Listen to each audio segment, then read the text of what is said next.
ब्रह्मध्यान सत्संग। संकल्पों में सफलता किसकी, बुद्धि में स्थिरता जिसकी, असंयम मुख्य कारण निकल के आया। हर एक का मुख्य असंयम एक होता है, जिसके परिणाम स्वरूप अनेक अन्य असंयम भी आरंभ हो जाते हैं। किसी सामान्य व्यक्ति को समझाना हो तो शब्द बड़े भिन्न होंगे, साधक से बात करनी है तो शब्द भिन्न रहेंगे।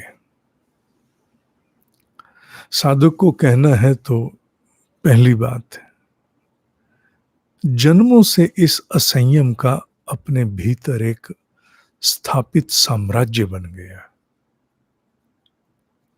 स्थापित साम्राज्य, उसके अनेकों दुर्ग हैं अंदर, किले बड़े अभेद्य प्रतीत होते हैं। अब यह है साम्राज्य भीतर का, बाहर का हो तो व्यक्ति कहे कि अगर परास्त करना है तो केवल युद्ध करो, नहीं मानता तो केवल युद्ध करो। पर यह साम्राज्य भीतर का है, असंयम का साम्राज्य भीतर का है। यहां केवल युद्ध, केवल संग्राम से बात नहीं बनेगी। यहां सतोगुनी प्रयास भी चाहिए, रजोगुनी प्रयास भी चाहिए,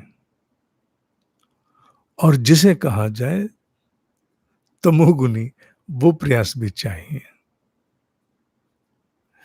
यहां अपने आप को समझाने की भी आवश्यकता है, अपने आप को प्रेरित करने की भी आवश्यकता है, और अपने आप से लड़ने की भी आवश्यकता है। ग्लानि की आवश्यकता नहीं है।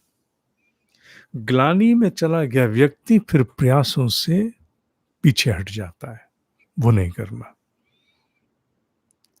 इसलिए इस निमित्त अपने मुख्य असंयम से संग्राम के निमित्त एक तो लंबे समय की तैयारी, नहीं तैयारी शब्द नहीं, प्रयास, तैयारी शब्द नहीं, लंबे समय के प्रयास चाहिए।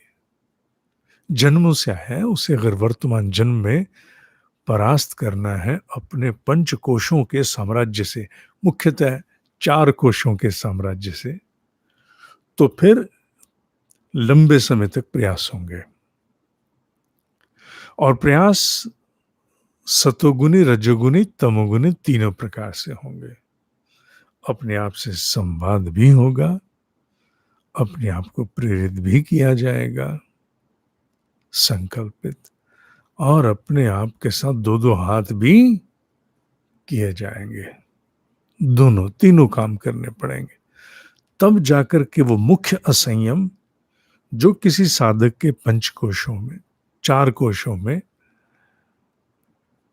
पूरी तरह से स्थापित है, उसे परास्त करेंगे। और हारने का तो इसमें कोई कारण ही नहीं है, क्योंकि इसमें तो केवल जीतना है। जितनी तीव्रता से ये संग्राम हम जीतते जाएंगे, उतनी ही गति से उत्कर्ष का वो लक्ष्य जिसके लिए हम सब जुटे हैं, वो निकट आता जाएगा। आत्मानुमोक्षार्थ हमारा लक्ष्य है ना, मुख्य, वो हमारे निकट आता जाएगा।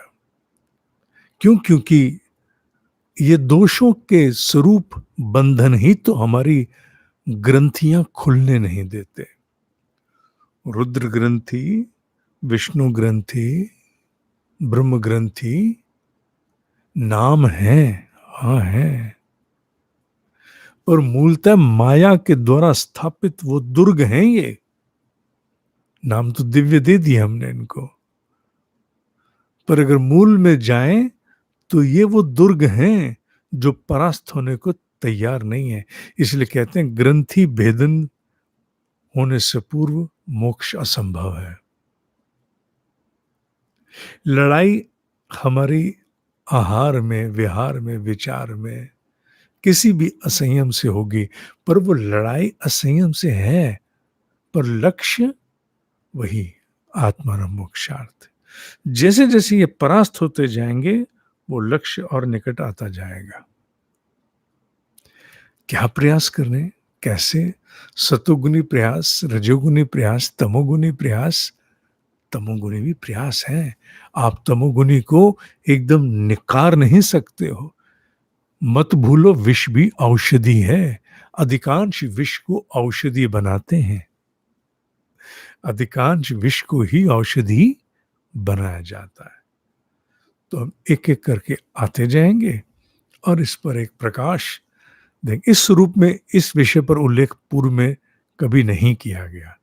किया गया छुटपुट, कभी कुछ कह दिया, कभी कुछ, पर एक व्यवस्थित स्वरूप में एक श्रृंखला बना के इस रूप में पूर्व में नहीं कहा गया। तो अभी अवसर मिला है, कहते हैं। प्राणकृष्ण द्वितीय जो प्रथम कर चुके अपनी मेल देख लें, जिन्हें आना हो आ जाएं। अब इसके बाद आवाहन नहीं किए जाएंगे, एक आध अंतिम मेल भेज के बात समाप्त करेंगे। ठीक है। ओम ही सत्य है, ओम ही सत्य है, ओम ही सत्य है।